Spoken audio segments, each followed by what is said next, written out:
Assalamualaikum warahmatullahi wabarakatuh. Para pemirsa, pada bulan ini tentu para orang tua membicarakan atau berdiskusi tentang di mana anaknya itu akan sekolah, ya. Di mana sekolah yang akan dijadikan sebagai tempat belajar bagi anak-anaknya. Tentu ini adalah sesuatu yang wajar karena momen-momen saat ini adalah momen pencarian di mana sekolah yang tepat untuk anak-anaknya. Kemudian sebetulnya seperti apa orang tua itu harus memilih sekolah untuk anaknya?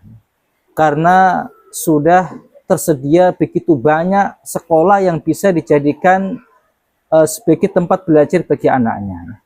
Kemudian seperti apa sekolah yang harus menjadi pertimbangan-pertimbangan bagi orang tua sehingga sekolah tersebut layak untuk dijadikan tempat belajar bagi anaknya. Kira-kira sekolah yang seperti apa yang layak untuk dijadikan sebagai tempat untuk menumbuh kembangkan potensi-potensi anaknya. Mungkin dalam kesempatan ini ya kami ingin menyampaikan saran dan masukan untuk para orang tua ya. Ada beberapa pertimbangan-pertimbangan yang harus kita miliki sebelum kita memutuskan anak kita sekolah di sekolah tertentu ya. Yang pertama adalah orang tua sebelum memasukkan anaknya untuk sekolah di sekolah tertentu, yang harus menjadi pertimbangan penting adalah bagaimana sekolah itu diyakini bisa merawat fitrah anak. Karena anak itu terlahir dalam kondisi membawa kebaikan-kebaikan dalam kondisi suci. Kullu mauludin yuladu 'alal fitrah. Setiap anak itu dilahirkan dalam kondisi fitrah. Nah, sekolah inilah yang kita harapkan juga bisa membantu orang tua untuk merawat fitrah anak itu. Ya. Jadi jangan sampai orang tua itu memasukkan sekolah kemudian anaknya menjadi rusak, tidak terjaga fitrahnya karena sekolah itu banyak sekali hal-hal yang bisa membelokkan fitrah anak. Ya. Maka sebelum orang tua itu memasukkan anak di sekolah ya, sebelum memutuskan di mana anaknya itu akan sekolah, maka harus dilihat dulu dengan sebaik-baiknya ya. Apakah kalau anak saya sekolah di sekolah tersebut akan terjaga fitrahnya atau akan berpotensi untuk terbelokkan fitrahnya itu ya. Maka yang perlu dilihat, yang perlu diteliti, yang perlu di riset adalah bagaimana guru-guru di sekolah tersebut ya. Apakah guru-guru di sekolah tersebut itu diyakini akan bisa merawat fitrah anak kita, atau justru guru-guru di sekolah itu berpotensi untuk merusak atau membelokkan fitrah anak kita ya. Yang awalnya anak kita semestinya tumbuh berkembang menjadi anak yang soleh, tapi karena mungkin terbelokkan fitrahnya, anak kita menjadi anak yang salah ya. Jadi kita lihat guru-gurunya, bagaimana guru-gurunya di sekolah tersebut ya. Apakah terjaga akhlaknya, terjaga ibadahnya, atau guru-guru tersebut itu memiliki kebaikan-kebaikan yang kita yakini, yang kita harapkan bisa menjaga fitrah anak itu sendiri ya. Bahkan seorang ulama ya yang bernama Khalid Ahmad Asyantut itu memberikan pertimbangan ya. Beliau ini adalah pakar parenting dari Timur Tengah ya. Seorang ulama yang bernama Khalid Ahmad Asyantut ya. Itu dia memberikan kriteria ya. Sekolah yang layak untuk dijadikan tempat belajar anak kita itu yang pertama adalah sekolah itu didirikan memang untuk membina generasi muslim. Dan di dalam sekolah itu ada dai-dai, guru-guru yang ikhlas untuk mendidik anak-anak muslim ya, tanpa pamrih ya. Ini tentu kondisi sekolah yang ideal ya. Kalau misalkan kita sangat sulit untuk mendapatkan sekolah dengan kriteria yang pertama, yaitu sekolah yang didirikan oleh lembaga-lembaga Islam dan memang diwakafkan atau diniatkan untuk membina generasi muslim, dan di dalam sekolah itu juga ada guru-guru dan dai-dai yang membina anak-anak muslim yang sekolah di situ, mereka ikhlas tanpa pamrih. Kalau misalkan kita tidak mendapati sekolah yang seideal itu, maka yang kedua ya, itu adalah kita mencari sekolah, sekalipun sekolah negeri, tapi guru-gurunya itu adalah dai. Ya. Jadi banyak guru-guru yang baik di situ. Ya. Kemudian kalau misalkan juga belum optimal kita dapatkan, yang ketiga adalah kita mencari sekolah yang di situ guru-gurunya itu tidak menghancurkan agama anak. Guru-gurunya di situ tidak meracuni pemikiran anak dengan pemikiran yang sesat. Ya. Itu adalah kriteria-kriteria sekolah yang bisa menjadi pertimbangan, menjadi rekomendasi bagi orang tua untuk dijadikan sebagai tempat belajar bagi anak. Ya. Kemudian selanjutnya sekolah yang seperti apa yang bisa menjadi pertimbangan bagi orang tua untuk memasukkan anaknya di sekolah tersebut, ya, yaitu terkait dengan kurikulumnya. Ya. Kurikulumnya adalah yang bisa mengantarkan anak-anaknya itu bisa memahami agama lebih baik. Ya.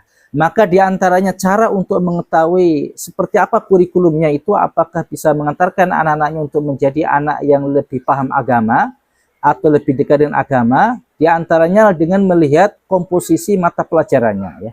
Kalau komposisi mata pelajarannya itu pelajaran agamanya memadai, maka itu bisa menjadi rekomendasi bagi orang tua untuk dijadikan sebagai tempat belajar bagi anaknya. Ya. Karena bagaimanapun juga kita sadari agama ini adalah salah satu instrumen, salah satu sarana untuk menjadikan anak-anak kita ini menjadi anak yang lebih baik. Ya. Sangat sulit untuk bisa kita bayangkan anak itu menjadi anak yang baik, berkarakter, tapi dia jauh dari agama. Itu sangat sulit kita bayangkan. Ya.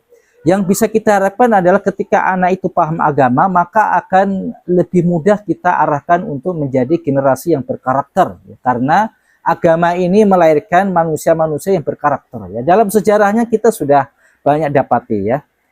Misalnya Umar bin Khattab itu awalnya adalah karakternya buruk, ya, jahat dan seterusnya. Tapi ketika sudah tersentuh dengan nilai-nilai agama, nilai-nilai iman, maka karakternya itu menjadi karakter yang sangat luar biasa, yang sangat soleh, dan mudah tersentuh hatinya dengan hal-hal yang bersifat penderitaan kemanusiaan. Ya. Jadi kita lihat mata pelajaran di sekolah tersebut terkait dengan mata pelajaran agama. Ya. Yang menarik yang disampaikan oleh Muhammad Abduh, ya, bagaimana mungkin, ya, jadi beliau mengatakan bagaimana mungkin kita bisa melahirkan manusia-manusia yang memiliki ketangguhan tanpa penggemblengan agama. Ya. Kata beliau, agama ini adalah pintu gerbang pertama untuk melahirkan manusia-manusia yang memiliki ketangguhan dalam melaksanakan tugas-tugas kehidupan. Jadi kita lihat bagaimana pelajaran agamanya. Ya. Kalau pelajaran agamanya memadai, dan implementasi sehari-hari juga memadai, itu bisa menjadi pertimbangan bagi orang tua untuk memasukkan anaknya di situ. Ya. Kemudian selanjutnya yang menjadi pertimbangan juga yang bagi orang tua sebelum memasukkan anaknya di suatu sekolah adalah bagaimana lingkungan sekolah di situ. Ya. Karena bagaimanapun juga anak-anak akan berinteraksi setiap hari dengan anak-anak yang lain di sekolah itu. Ya. Maka kita lihat kalau misalkan anak-anak di sekolah itu adalah lebih didominasi oleh anak-anak yang baik, yang soleh, itu mungkin bisa menjadi sisi-sisi positif bagi anak kita untuk menumbuh kembangkan karakter yang baik yang sudah ada di dalam diri anak kita. Maka kita lihat bagaimana kondisi anak-anak di sekolah tersebut. Ya. Karena pertemanan itu sangat mempengaruhi karakter anaknya. Bayangkan kalau misalkan tiap hari itu anak-anak kita berinteraksi dengan orang-orang yang jahil atau orang-orang yang buruk akhlaknya. Ya, seperti apa kira-kira dampaknya ketika sekian lama anak-anak berinteraksi dengan komunitas-komunitas yang kurang baik. Ya. Kita khawatir kalau anak-anak kita akan terbawa arus itu. Ya. Maka yang menjadi pertimbangan adalah seperti apa lingkungan pergaulan di sekolah itu. Ya. Karena dalam sebuah hadis itu Nabi mengingatkan ar-rajulu ala dini khalilih. falyanzur ahadukum mayyukhalil ya. Karena Nabi mengingatkan agama seseorang itu tergantung agama temannya ya. Maka perhatikanlah oleh kalian dengan siapa Anda akan berkawan akrab ya. Jadi lihat pertemanan ya. Kalau misalkan di lingkungan itu lebih dominasi oleh orang-orang soleh, anak-anak yang soleh, maka itu menjadi sangat baik untuk anak-anak kita sekolah di situ ya. Kemudian selanjutnya yang menjadi pertimbangan juga bagi orang tua sebelum memasukkan anaknya sekolah di suatu sekolah tertentu adalah seperti apa sekolah tersebut menumbuh kembangkan potensi anak ya. Keterampilan-keterampilan apa yang disiapkan oleh sekolah tersebut untuk bertumbuh berkembangnya potensi-potensi skill anak yang itu sangat penting untuk bekal kehidupan anak ya. Jadi keterampilan hidup juga memiliki posisi yang sangat penting untuk ekstensi masa depan anak-anak kita ya. Maka sebelum kita memasukkan anak kita di sekolah tertentu, maka lihat dulu ya keterampilan-keterampilan apa yang akan didapatkan oleh anak ketika anak itu selesai bersekolah di situ ya. Atau seperti apa, sejauh mana suatu sekolah itu memperhatikan pengembangan keterampilan bagi anak didiknya ya. Kalau misalkan sekolah tersebut memperhatikan dengan perhatian yang besar untuk pengembangan keterampilan-keterampilan peserta didik, yaitu menjadi alarm-alarm positif bahwa sekolah itu bisa menjadi rekomendasi bagi orang tua untuk dijadikan sebagai tempat belajar bagi anak ya. Ya tentu orang tua tentu sangat khawatir ya kalau misalkan dari rumah anak-anak sudah dididik dengan sebaik-baiknya ya, kemudian dimasukkan di suatu sekolah, kemudian dia rusak justru ketika anak-anak itu bersekolah di suatu sekolah ya. Tentu itulah menjadi kekhawatiran bagi orang tua ya. Yang menjadi harapan orang tua adalah sekolah tersebut mampu untuk merawat nilai-nilai kebaikan yang sudah ditanamkan oleh orang tuanya dari di rumah ya. Artinya di rumah sudah dididik dengan kebaikan-kebaikan dan dikuatkan oleh lingkungan sekolah, dikuatkan oleh kurikulum sekolah, dikuatkan oleh kebiasaan-kebiasaan di sekolah. Itu tentu menjadi harapan orang tua ya, sehingga dengan memasukkan anaknya di suatu sekolah, anak itu makin berkarakter, makin soleh, makin bertakwa ya, kemudian mampu untuk menghadapi masa depannya yang boleh jadi banyak tantangan dan rintangan ya. Itulah beberapa hal yang bisa kami sampaikan untuk menjadi pertimbangan bagi orang tua untuk memilih sekolah ya, sebelum memutuskan di mana anak-anak kita sekolah atau anak-anak para pemirsa sekolah. Maka pertimbangan-pertimbangan tadi bisa menjadi renungan bagi orang tua ya. Yang pertama adalah kita meyakini dulu, kita melihat dulu apakah sekolah yang menjadi tujuan anak-anak kita itu bisa merawat fitrah anak atau tidak ya, terkait dengan bagaimana guru-gurunya di situ ya.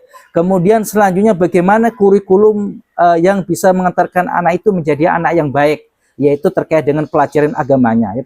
Komposisi kurikulum terkait dengan agamanya bagaimana ya. Karena bagaimanapun juga untuk mengantarkan anak menjadi anak yang baik, salah satu pintu gerbangnya adalah pendidikan agama yang memadai ya. Kemudian sejauh mana di sekolah tersebut memiliki perhatian yang besar untuk mengembangkan potensi-potensi anak didik ya. Kalau di sekolah itu memiliki program-program dan menjadi perhatian bagi sekolah, memiliki program-program untuk pengembangan keterampilan anak, itu bisa menjadi pertimbangan tersendiri bagi orang tua untuk menjadikan sekolah tersebut sebagai tempat pendidikan bagi anaknya ya. Mungkin demikian saran, masukan atau informasi dari kami ya, terkait dengan seperti apa kita memilih sekolah yang terbaik untuk anak kita ya. Kita berharap anak-anak kita yang sekolah di sekolah tertentu yang sudah menjadi pilihan kita dengan pertimbangan-pertimbangan tadi bisa mendapatkan yang terbaik dan bisa meraih masa depan yang terbaik. Sekian, wassalamualaikum warahmatullahi wabarakatuh.